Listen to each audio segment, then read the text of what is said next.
What's happening around the world? And what's happening here at home? Good evening. This is Primetime News, and I'm Sandro Ferdinando. And I'm Umitra Bekun. Let's take a look at your headlines for tonight. The headlines on Newsfirst. President says meaningful change requires taking risks. Sri Lanka launches expanded offensive against organized crime as hunt for Kanjipani continues. SLMC MP MLAM Hizbullah questioned by bribery commission over assets probe. Eric Meyer sworn in as new United States ambassador to Sri Lanka. Commonwealth silver medalist Palitha Bandara set sights on Paralympic success. President Anurakumara Dissanayake has stressed that meaningful change cannot be achieved without taking risks and said he is prepared to face the consequences of pursuing reforms, including the proposed extension of the retirement age of judges if it is in the interest of the people. The President made the remarks yesterday during a meeting with representatives of the Bar Association of Sri Lanka. A delegation of 24 representatives from the Bar Association of Sri Lanka, led by President Rajiv Amarasuriya and Secretary Nalin De Silva, met with the President Anurakumara Dissanayake at the Presidential Secretariat to discuss the government's proposal to extend the retirement age of judges. During the discussion, representatives of the BASL presented their views and proposals regarding the extension of the retirement age of judges. In response, President Dissanayake outlined the government's position and rationale behind the proposed reforms. My approach is entirely within the framework of the Constitution.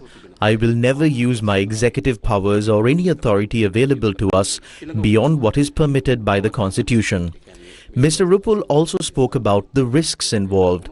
In other words, because of this constitutional amendment, a future president may have to leave office, and even I may have to leave office. I am prepared for that. I did not come here expecting to remain seated in these positions forever. I am also prepared to take risks in order to bring about this change. I do not believe that any meaningful change can occur without risk. Change has always required people to bear risks. The best example is the Easter Sunday investigation. The intelligence services are part of that investigation, and they are also responsible for my security. Yet, I am continuing with the investigation. I know there are risks to my life within that process, but I do not believe change can be achieved without accepting risks. Therefore, I am prepared to take that risk. I believe it is for the people of this country. If I lose my position because of those risks, I am prepared to accept it and walk away. The President also explained about why existing vacancies in the superior courts have not yet been filled. I will complete that process within about a month. That is a definite commitment. Let me explain this very clearly. There is the Easter Sunday attacks case. It contains around 23,000 charges and nearly 3,000 witnesses. The most senior judge currently serving in the High Court is sitting on that trial at bar. He is next in line for promotion to the Court of Appeal. When I looked into the matter, I found that the case is now in its final stages. If we are to appoint him to the Court of Appeal, you know what impact that would have on the case. On the other hand, if we delay his promotion, we must also consider whether it would be unfair to him to continue serving on a special trial while his career progression remains on hold. That is the issue I had to consider. Then the question arises as to why a similar impact does not exist with appointments from the Court of Appeal to the Supreme Court. I examined that as well. The number of judges in the Supreme Court has gradually decreased over time. The real challenge exists at the Court of Appeal level. After comparing the two situations, I concluded that it would not be appropriate to transfer a group of judges from the Court of Appeal to the Supreme Court while leaving vacancies in the Court of Appeal. Therefore, I want to state very honestly that I did not leave these vacancies open while waiting for a particular individual to retire or become eligible for appointment. These vacancies remained because of the Easter Sunday attacks case, which is of enormous importance to society. My only objective was to ensure fairness in relation to that matter. President Dissanayake also reiterated that extending the retirement age of judges is only one component of a much broader effort to reform and strengthen the justice sector. First, our investigative process must be strengthened. I expect the Commission to investigate allegations of bribery or corruption to establish 24 branch offices across the country. Approval has already been granted to recruit 373 officers for that purpose. In addition, I have discussed with the Management Services authorities and obtained approval to place these investigators on a salary scale higher than that of ordinary public service, because the investigative function of the Commission must be strengthened. The police also faces major challenges. The approved police cadre is around 102,000, but there are only about 72,000 officers currently serving. Of those, nearly 4,000 are not engaged in uniform duties due to medical reasons. In reality, around 68,000 officers are carrying out the work of a force that should number 102,000. Police officers have become one of the most overburdened groups in the country. Last year alone, around 1,100 police officers died while in service. Many of them work 18 to 20 hours a day. That is why we are recruiting an additional 10,000 police officers. We're also taking steps to modernize the service, including improvements to uniforms and the provision of advanced technological equipment. There are also issues within the Attorney General's department. Experienced and highly capable legal officers are leaving. We have already received approval to recruit another 50 officers. There are weaknesses in the promotion process as well. Discussions have already begun to reform that system. In particular, legal officers involved in corporate litigation receive allowances, and I am of the view that those allowances should be increased.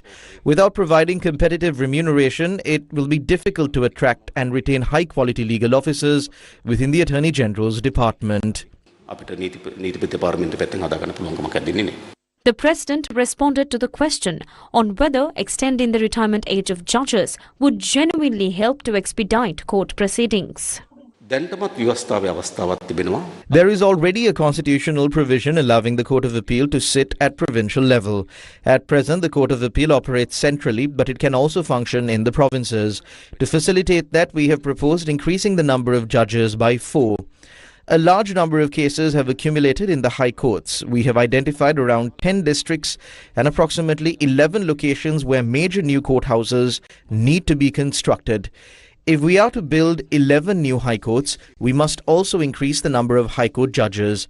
Therefore, we have decided to increase the present number to approximately 120. As new high courts are established, those positions will be filled and magistrates will no longer have to wait years for promotion to the high court. Promotions will move through the system more efficiently. At the magistrates court level, the Judicial Service Commission is already taking steps to recruit 50 new judges. I cannot determine whether the interview process is suitable or not, but the Commission has the right to select those whom it considers qualified. That is precisely what independence means. The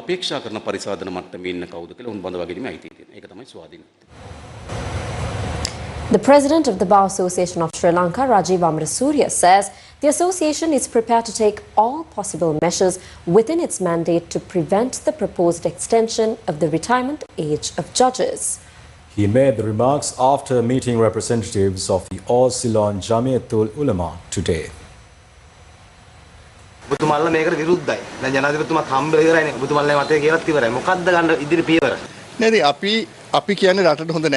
We have consistently maintained that this is not good for the country. It is not good for the people of this country, and it is not good for the future of Sri Lanka. It creates a stain and raises serious concerns regarding the independence of the judiciary. We believe it will be an obstacle to Sri Lanka's progress, the future of the republic and the country's democratic development. This decision now rests with the government as to whether it intends to proceed further along this path. If that happens, we will take the appropriate legal steps available to us. If the government proceeds contrary to the principles and positions we have put forward, we will oppose it even more strongly and more firmly than we have done so far. Within the limits of our mandate and authority, we will do everything possible to prevent this from moving forward.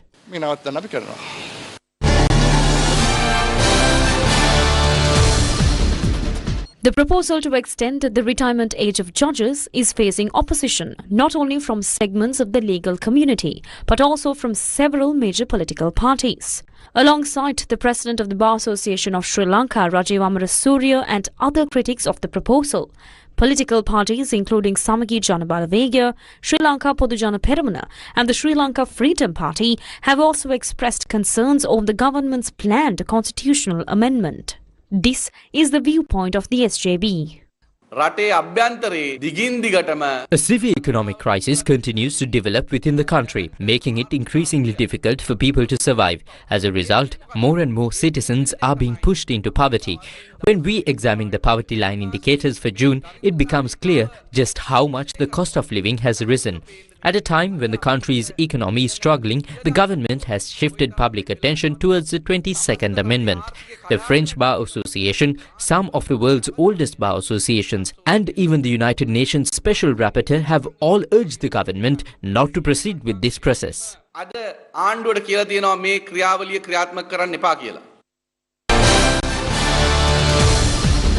This is the position of the Sri Lanka Podujana Peramuna.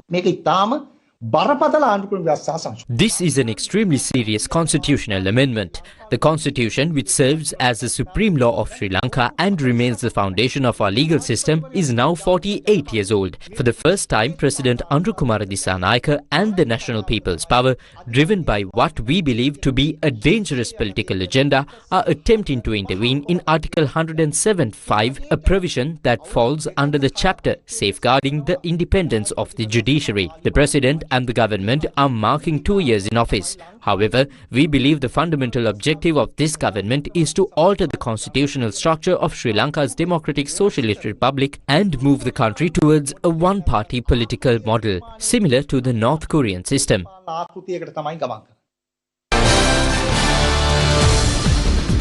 The Sri Lanka Freedom Party also expressed opposition to extending the retirement age of judges. We must strongly oppose this constitutional amendment. That means we have to crush it in the moment they test the waters. What they are trying to do on one hand is to place their own party cadres in every divisional secretariat through the Clean Sri Lanka project for the executive state sector, using the executive branch of the government. Not stopping there, they already have 159 in the legislature. Now, they are not only interfering in the judiciary, they are also heading towards not holding elections. What they are trying to do is to turn this into a country like North Korea. What we say is there is no issue at all with catching thieves, but they aren't actually catching thieves in the name of doing so.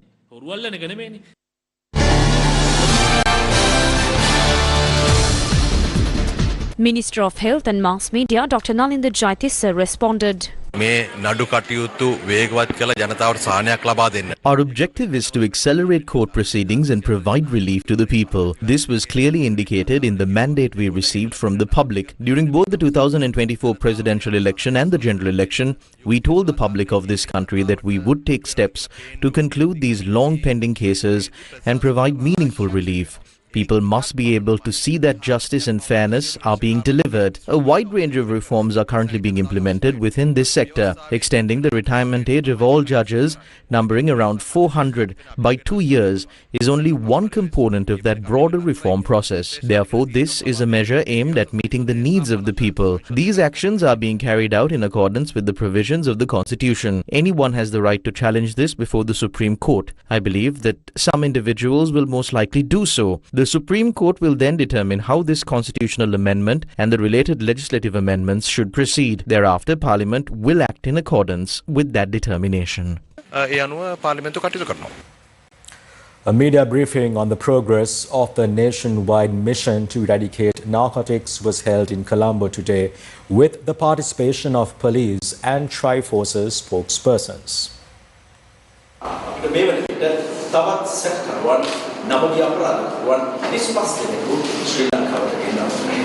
So far, we have been able to bring back another 35 notorious criminal suspects to Sri Lanka. In addition, red notices have been issued against 93 wanted suspects. We are working to bring all of these suspects back to Sri Lanka as quickly as possible during this year and over the next one 2 and 3 years. We receive support from Interpol, the International Criminal Police Organization, in these efforts. After bringing these suspects back to Sri Lanka, we have also launched a program through the Sri Lanka Police and the Criminal Investigation Department under the direct involvement of the Inspector General of Police to recover assets acquired through illegal means. These assets include vehicles, land, luxury residences, cash and gold jewelry. We have taken initial steps to recover such assets on behalf of the state. Accordingly, in 2024, we initiated the process of taking over assets worth Rs 1,490 million. In 2025, we commenced proceedings relating to assets valued at Rs 1,549 million. We have also taken steps to temporarily freeze these assets. From January 1st, 2026 to date, we have initiated action regarding assets worth Rs 839 million. Since October 30th, 2025 up to the previous day, police have taken into custody 2,259 kilograms and 129 grams of heroin. We have also seized 2,653 kilograms and 545 grams of crystal methamphetamine, commonly known as ice. In addition, 293 kilograms and 755 grams of cocaine have been taken into police custody. ice kilogram 2753 gram 545 police භාරයට cocaine kilogram 293 සහ gram 755 police භාරයට සයිමලක අපරාධ කරනවා ප්‍රධාන මධ්‍ය ව්‍යාපාර කර්මයකට අංජවාඩි ග්‍රාම අතරක් කොට ගන්න කියන්නේ ඒ සැලසුම ව්‍යාප්ත වුණාද You know your own village very well. But if you go to another village outside your area, you will not have the same level of understanding about that location. Likewise, when conducting an operation in another country, we must operate within that country's laws and have a proper understanding of the environment. If you want to swim, you first have to enter the water. I do not consider it a failed operation.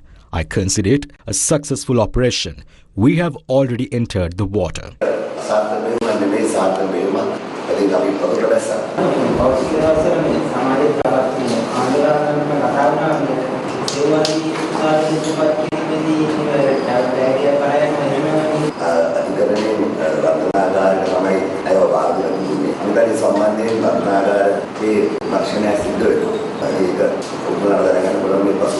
සංවිධානාත්මක අපරාධ කරුවන්ගේ ඥාති පසුපස දැන් ප්‍රතිදේශ සිදු වෙනවා.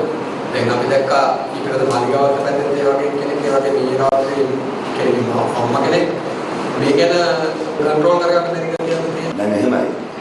These organized criminals take various actions to expand and maintain their influence. As a matter of principle, we cannot approve the taking of any life. Every one of these incidents is being investigated by the Sri Lanka police. These attacks are carried out by rival groups seeking to establish or reinforce their power. Under the leadership of the Inspector General of Police, we are implementing a strong and comprehensive strategy. I believe that in the future, we will be able to bring the situation under considerable control. Police here, ඇයි බැරි මේ අපරාධ කරුවන් ඉන්න මේ විචාරණය හඳුනගෙන කලින් කරා ඒ දවසේ පිට නැවතුණා ආයෙත් දවසේ පිට පැය 24ක් යන කලින් තැමින් තුනක් වාතාවරණය. We have already identified all of these groups. We have also informed individuals who are believed to be under threat. A major program is already underway and will continue to expand. However, this is not something that can be resolved overnight because these are organized criminal networks that have existed for a long time. By definition, they are highly organized structures. We need time because we have only recently begun implementing the required systems. I believe that in the future we will be able to bring this situation under substantial control.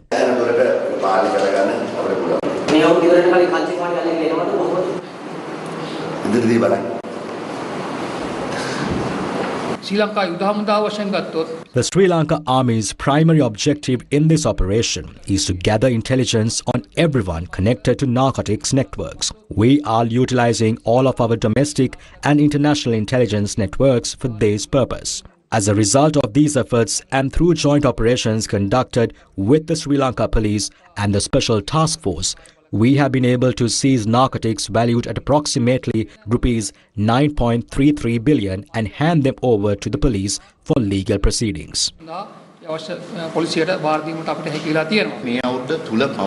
Since the beginning of this year, we have seized heroin, ice and Kerala cannabis valued at more than rupees 54 billion and brought those responsible before the law. In addition, through these operations, we have taken into custody 9 local multi-day fishing vessels and several other fishing boats, bringing the total number of vessels seized to 17. During these operations, the Navy has apprehended 259 suspects and handed them over to the relevant authorities. In terms of narcotics seized, the Navy has taken into custody more than 1,080 kilograms of heroin. In addition, more than 590 kilograms of ice and over 688 kilograms of Kerala cannabis have also been seized. Kerala ganja kilogram 688කට අධික ප්‍රමාණයකුත් අතරම ගන්න පුළුවන් වෙලා තියෙනවා. ලැබුණු බුද්ධි තොරතුරු මත Based on intelligence received, we conducted 154 ground operations together with the Special Task Force. These operations resulted in the arrest of more than 300 individuals.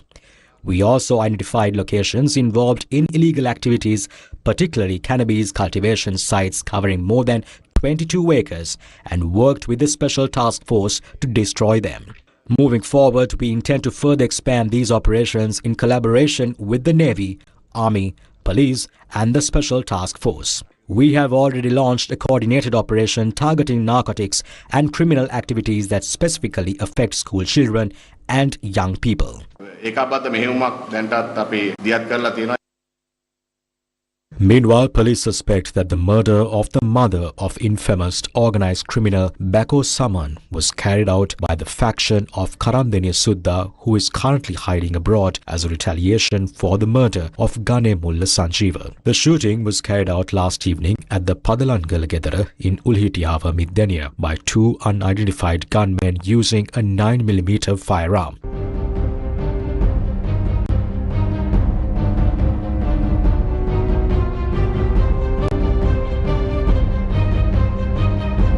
The critically injured woman passed away after being admitted to the Middeniya Divisional Hospital. Following the shooting, the suspects fled the scene. The motorcycle they used was found abandoned this morning in Dampahala Polwatta in Matra by the Urubokka police. The magisterial inquest of the mortal remains of Bako Saman's mother was conducted this morning by Valasmulla magistrate Malsha Kodituaku. When the organized criminals, including Kehel Baddara Padme, were recently arrested in Indonesia, organized criminal Nadungoda Nirmala Prasanna alias Bako Saman was also taken into custody alongside them. He was subsequently brought back to the island and remanded in custody after being produced to court. Senior U.S. Foreign Service member Eric Meyer was officially sworn in today at the U.S. State Department in Washington, D.C. as the new U.S. ambassador to Sri Lanka. Career diplomat Eric Meyer has been officially sworn in as the next United States ambassador to Sri Lanka during a ceremony at the U.S. Department of State in Washington, D.C. The oath of office was officiated by Deputy Secretary of State Lando, marking the formal commencement of Meyer's tenure before he assumes his diplomatic posting in Colombo. A distinguished senior foreign service officer, Ambassador Meyer brings extensive expertise in South and Central Asian affairs to the role.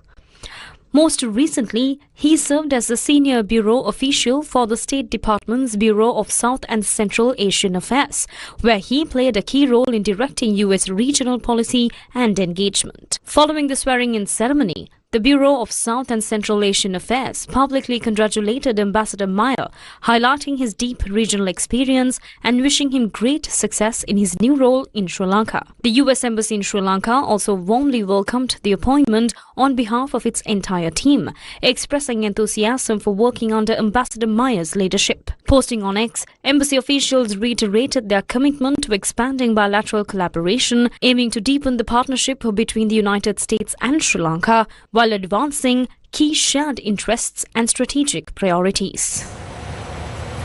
Member of Parliament MLAM Hizbullah was summoned to the Commission to investigate allegations of bribery or corruption this morning. According to our correspondent, his statement was recorded for over 3 hours. MLAM Hizbullah was summoned to the commission to investigate allegations of bribery or corruption to record a statement regarding an investigation being conducted regarding his assets. 2013 කාලේදී මගේ පුද්ගලික නිලධාරියා staff එකනට සල්ලි වාගේ deposit කරලා දෙන මගේ වෙන මගේ. ඒක තමයි මොනවද ඩිපොසිට් කරේ කියලා තමයි ප්‍රශ්න කරන්න ගත්තේ වෙන කිසිම ප්‍රශ්නයක්. A detainee who claims to have experienced the recent clash inside the Lanka magazine prison made a series of allegations at a media briefing today. The Committee for the Protection of Prisoners' Rights held a media briefing in Colombo, which was attended by Navotya Dilshan Senaviratna, a former inmate who was present at Lanka prison at the time of the incident. He participated in the media briefing after being released by court order. I was admitted to the magazine prison on December 9, 2024 in connection with a case involving 50 grams of ice. From that day until yesterday, I was being held in the E-cell ward of magazine prison. When speaking about the incident on the 6th, a large group of prison officers and several other individuals entered carrying poles and various objects. They came inside calling out names. They looked into the cells and called out the names of Sampath, Azman and all of those who were later assaulted before breaking open the cell doors and taking us out. Azman and I were in the same cell, saying that Azman was going to be killed. The chief jailer and several others, including individuals who were not in prison uniform but dressed in civilian clothing, entered our room carrying poles and iron bars and assaulted us. There were 45 inmates in the ward. They selected people from a list. Names were called out from that list and those individuals were taken away and assaulted in a brutal manner. The only reason I survived was because my friend had been beaten and was bleeding from an injury to his leg. I covered my body with that blood and pretended to be beaten. There were many prison officers present. Some of the inmates were later taken back and returned to the ward. Azman was severely assaulted. After that, we were loaded into a prison vehicle and taken to the prison hospital. Even there, while we were being unloaded, they were stepping on us and kicking us. They stepped on Azman. They stepped on Sampath. They stepped on me as well. We were lying on the grass. After spending some time at the prison hospital, treatment was finally being administered. However, it was not Azman or Sampath who were in serious condition who received treatment first. Instead, I was treated even though I only had 2 or 3 injuries. After that, we were taken to Ward 1. My friends were all crying out in pain. Then after some time, we were told that Azman had died.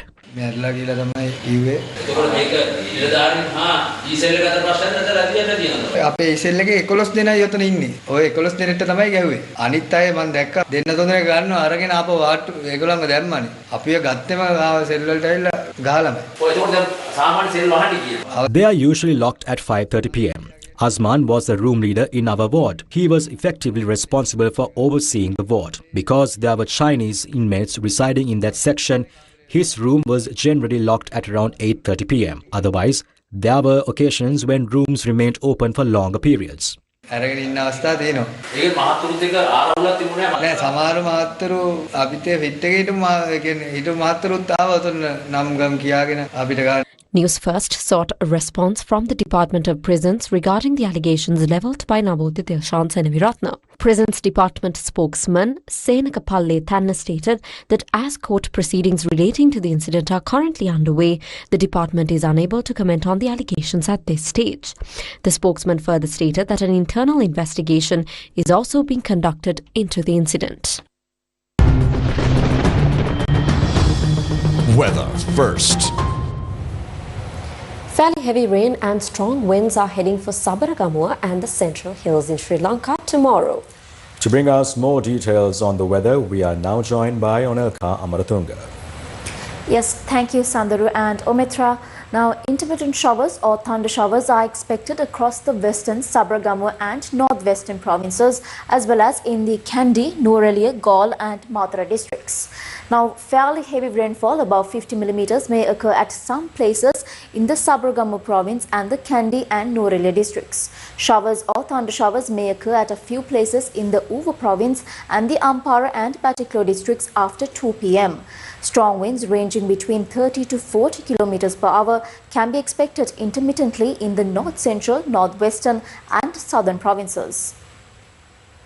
Several districts in the country, including Anuradhapura, Polonnaruwa, Mullaitivu and Kilinochchi, have been affected by a drought. A severe water shortage was reported in Hingurakoda and Singhagama due to the drying up of the Kalu Ulpata River.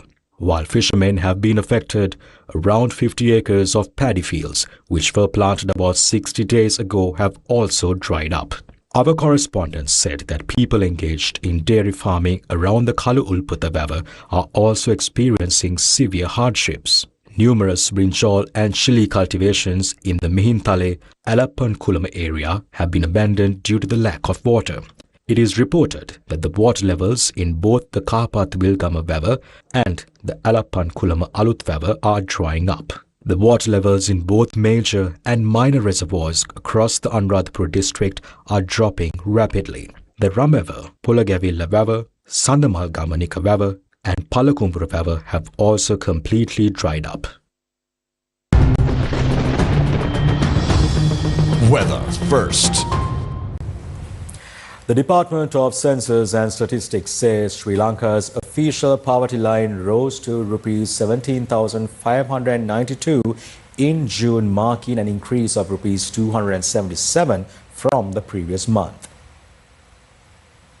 Sri Lanka's official poverty line has increased to 17,592 rupees per person per month in June 2026, up by 277 rupees from May, according to the latest data released by the Department of Census and Statistics. The figure represents the minimum monthly expenditure considered necessary for one person to meet basic needs. For June, the increase was attributed to a rise in the National Consumer Price Index, with the district-level poverty lines also adjusted for differences in prices across the country. The June figure marks an increase of about 1.6% compared with May, when the national poverty line stood at 17,315 rupees. Colombo recorded the highest official poverty line at 18,973 rupees, followed by Gampaha at 18,876 rupees and Kalutara at 18,467 rupees. At the other end of the scale, Monorangala recorded the lowest figure at 16,821 rupees. According to the department, the data also highlights the substantial increase in the official poverty threshold over the longer term. In 2019, the national official poverty line was 6,966 rupees. By June 2026, it had risen to 17,592 rupees, an increase of more than 10,600 rupees or over 150%. Years after the end of Sri Lanka's armed conflict, a significant number of families are still coming forward with information about missing loved ones for the first time, creating new challenges for investigators attempting to establish an accurate record of disappearances. Commissioner of the Office on Missing Persons Miraq Rahim says one of the most striking findings during meetings with affected families is the number of people who reveal they have never previously lodged a complaint with any state institution regarding their missing relatives. Each time we do meetings with families, what is striking is the number of people who still say we haven't complained to anyone before this, to no state agency, right? So in that sense, it's quite surprising, right? So many years after the end of the war, why they still haven't made an official complaint. But we also understand why that is, because it is that continuing their experience of the disappearance and what happened to the family after the disappearance. That's one issue.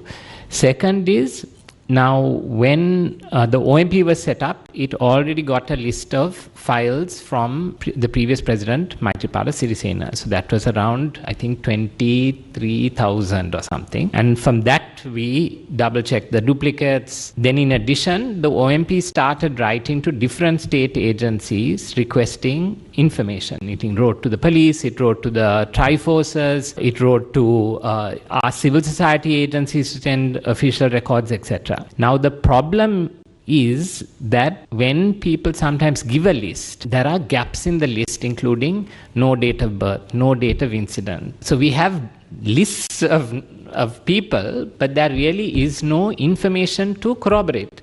And sometimes when it's in the 1990s, our issue is the next of kin address has changed, can't figure out where they are not even in the same GN division. And so that ability to incorporate the list without checking whether this is already the person, so it's a bit of obviously it's a very painstaking job done by the data unit. Now the issue with the Pannagama and the LLRs is that for us to also verify, because as I think the chair also mentioned, right, that sometimes even the name and surname, the order switches, right? And so some people will only give you an initial. So you're not sure from the same village, you're hearing 3 different cases, whether it is the same individual. And even the complainer is different. So we also don't want to just collapse the list and say this is our estimate. So what we are trying to do now is actually to go back to the original records of the National Archives so we can look at the individual files, and that obviously is a large project. So that's why we are very conscious and we want to be very responsible about how we talk about our numbers, because we don't want to just say,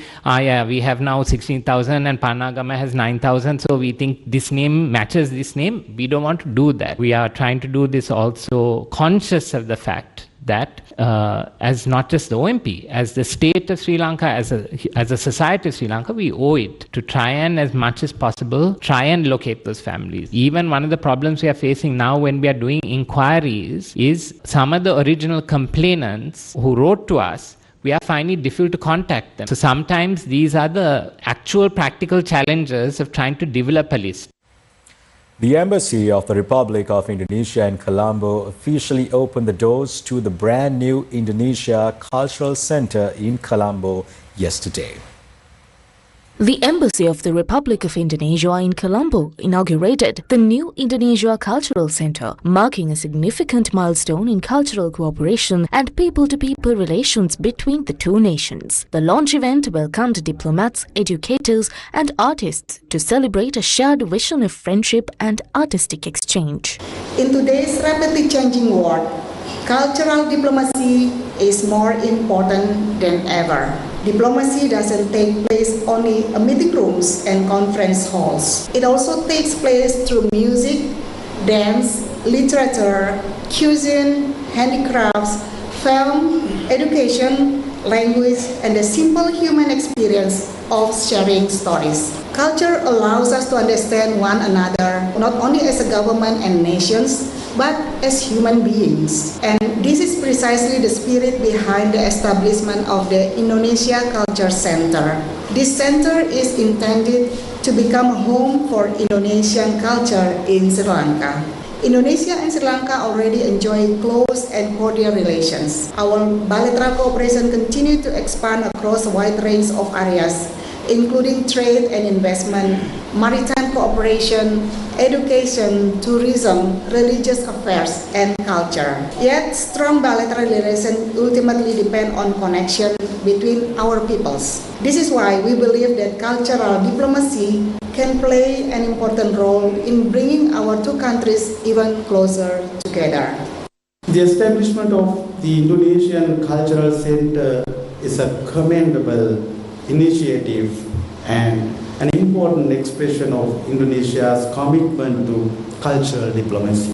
Sri Lanka and Indonesia also share deep historical and spiritual connections, particularly through the heritage of Buddhism and the wider cultural interactions that have taken place across Asia over centuries. These shared connections provide a strong foundation upon which we can continue to build meaningful cooperation in the fields of religion, culture, education, heritage, and the arts. I am particularly pleased that this center will provide opportunities for young people, students, artists, academics, and cultural practitioners to engage with one another. Such interactions are essential for nurturing a deeper appreciation of each other's heritage and for ensuring that our cultural traditions continue to inspire future generations. The inauguration featured captivating musical performances of traditional Javanese pieces by a local Sri Lankan ensemble alongside vibrant cultural dancers, including a traditional Sumatran circle dance and a graceful Balinese choreography performed by embassy staff. The newly opened hub features a dedicated library, traditional instrument collections and screening areas. It will soon roll out public classes in language, dance and music alongside workshops and art exhibitions, further bridging communities and enriching the cultural landscape of Sri Lanka. The 11th National Conference of the Institute of Internal Auditors of Sri Lanka got underway in Colombo today. The event brought together over 450 professionals from the fields of auditing, finance, technology, risk and governance. The 11th National Conference of the Institute of Internal Auditors of Sri Lanka got underway in Colombo. The Institute of Internal Auditors is the global professional body dedicated to the internal audit profession. IIA Sri Lanka represents the local body for the global audit profession here in Sri Lanka. The event was held under the theme Transforming Internal Audit, Leading with Intelligence, Integrity and Impact in the AI Accelerated Era. My own definition of a leader is that a person who has got the ability to influence a group of people in such a way to execute towards a common vision. A leader has to clearly understand transformation in the respective field to set as well as to shape the vision of the particular institution or organization. Well, there's no doubt that the leader has to be intelligent to lead a group of people. The right mix of intelligence would help a leader to lead better in the right direction. Chairman of the Industrial Development Board, ideator and entrepreneur Yasas Hevake was the keynote speaker of the event. The truth is, in this country, majority are not pushed to be real. I find a lot of people get away with mediocrity. I don't know whether that's your experience. Because we are struggling with absolute mediocre talent in the country. I'm putting a finger to myself as well. If I also go to these sectors, you are also dummified to a level. Secondly, somebody should have asked, Malli belleka harida kiyala. Moda belleka nathu oka giyama wada tawa risk ekak tiyenawa. ඊට පස්සේ ඉතින් strategic risk auditor කෙනෙක් මෙතන හිටියා නම් අහන ප්‍රශ්නේ තමයි can you check the brakes? Reality එක තේරෙන්නෙත් නැහැ. ඒකින්ද there's a big battle between strategy, systems, CEOs, and the role audit has to play, the governance piece is getting debated for no reason because this role is integral. So I hope today you will take a call and say there's an unbelievable opportunity for systems experts, risk experts to come into the system and be integral part of the leadership of corporates. Because you are the only ones who understand system. Very few people understand system. The advice we get is about strategy. So the opportunity to build system is tremendous. People who understand input, process, outcome is tremendous. The 11th IIA National Conference featured thought-provoking discussions and speeches from distinguished speakers on navigating the field of auditing in an AI-accelerated era.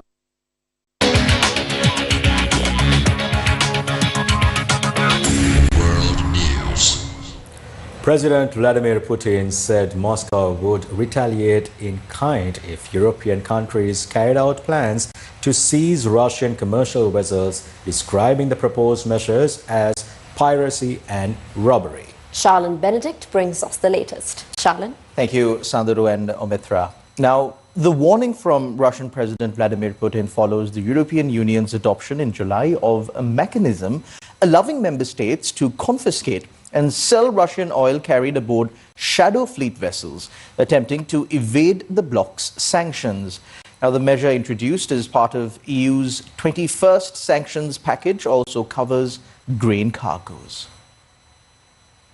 President Vladimir Putin said Russia would take similar action if European countries put the measures into practice, adding that Moscow's response would not necessarily be confined to the same waters where Russian ships were seized. Putin said the Defense Ministry had already received instructions to prepare a response. Pacific Fleet Commander Victor Lina then told Putin that the Russian military had conducted a detailed analysis of maritime traffic in the Asia-Pacific region. He said 1,001 vessels had passed through Russia's exclusive economic zone along the Kuril Islands between the 24th of April and the 6th of August, including 379 sailing under the flags of countries that Moscow officially classifies as unfriendly. Lina said those vessels included 273 dry bulk carriers and 71 tankers. 26 were British and 9 were French. EU countries and Britain have detained 5 tankers carrying Russian oil since the start of the year. The MV South Star was stopped on the 20th of July in an operation involving EU countries. France intercepted the tankers Grinch, Dana and Tagore before later releasing them, while Britain has held the Smertos, carrying 100,000 metric tons of oil since the 14th of June. Sweden in March detained the dry cargo ship Kafa, which Kiev said had been transporting grain from Russia-occupied Ukrainian territory. Sweden's Supreme Court ruled in August that the ship should be handed over to Ukraine.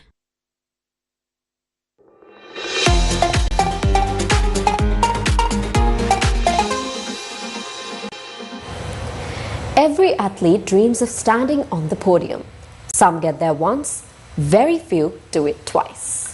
Onelka, what do you have in store for us tonight? Thank you once again, Sandharu and Omitra. Now, the athlete we are featuring tonight has done something no other Sri Lankan para-athlete has achieved at the Commonwealth Games. 2 games, 2 silver medals, one incredible journey. Newsfirst Vindana Prasad spoke to Palitha Bandara, the silver medalist at the Commonwealth Games 2026. අද දවසේදී news first ප්‍රවෘත්ති මැදිරිය වෙන් වෙනවා තවත් සුවිශේෂී ක්‍රීඩකයෙකුට. පොදු රාජ්‍ය මණ්ඩලීය මරළ ක්‍රීඩා උළෙලවල් දෙකකදී පිට ශ්‍රී ලංකාවට රිදී පදක්කම් 2ක් දිනා දෙන්නට සමත් වූ එකම ක්‍රීඩකයා. ඔහු නමින් පාලිත බණ්ඩාර. පාලිත අපිට කියන්න ඔබ තමයි මේ මොහොත වන විට ශ්‍රී ලංකාව වෙනුවෙන් පොදු රාජ්‍ය මණ්ඩලීය මරළ ක්‍රීඩා උළෙලවල් දෙකකදී පැරාලිම්පික් ක්‍රීඩාවෙන් පදක්කම් 2ක් දිනා දී තිබෙනවා. ඔය ඇත්තටම 2022 පොදු රාජ්‍ය මණ්ඩලීය ක්‍රීඩා තරඟාවලිය සහ 2026 යන තරඟාවලියෙන් දෙකේම රිදී පදක්කම හිමිකම් කීවා. ඉතින් ඒ ගැන ලොකු සතුටක් තියෙනවා. සාමාන්‍යයෙන් මේ ඔබ ක්‍රීඩාකරණයේ සව්වත් එක්ක ගත්තහම ලෝකේ ඔබට තිබෙච්ච අභියෝගය කොයි වගේද? මේක රන් පදක්කමක් කරගන්න අපිට ඉස්සරහා අනාගතයේ අවස්ථාවක් තියෙනවද? ඔව් අනිවාර්යයෙන්ම ලොකු බලාපොරොත්තුවක් තියෙනවා 2030 වසරේදී ඉන්දියාවේදී පැවැත්වෙන පොදු රාජ්‍ය මණ්ඩලීය ක්‍රීඩා තරඟාවලිය. මොකද අපේ හා දේශගුණික තත්ත්වයක්ම තමයි ඉන්දියාවේ තියෙන්නේ. 2028 කියන්නේ අපිට පැරාලිම්පික් පදක්කමකිනුත් යම්කිසි විදිහකට බලාපොරොත්තුවක් තිබා ගන්නට පුළුවන් වූ වසරක් බවට පත් වේවි. ඒ සිහිනය, ඒ බලාපොරොත්තුව මේ මොහොත වන විටත් ඔබ ඒ සිහිනය වෙනුවෙන් ගමන් කරමින් සිටින්නේ. ඒ බලාපොරොත්තුව පිළිබඳවත් ක්‍රීඩාලෝලීන්ට කියන්න. ඇත්තටම මගේ පුහුණුකව ප්‍රවාද ධනුෂ්ක පෙරේරා.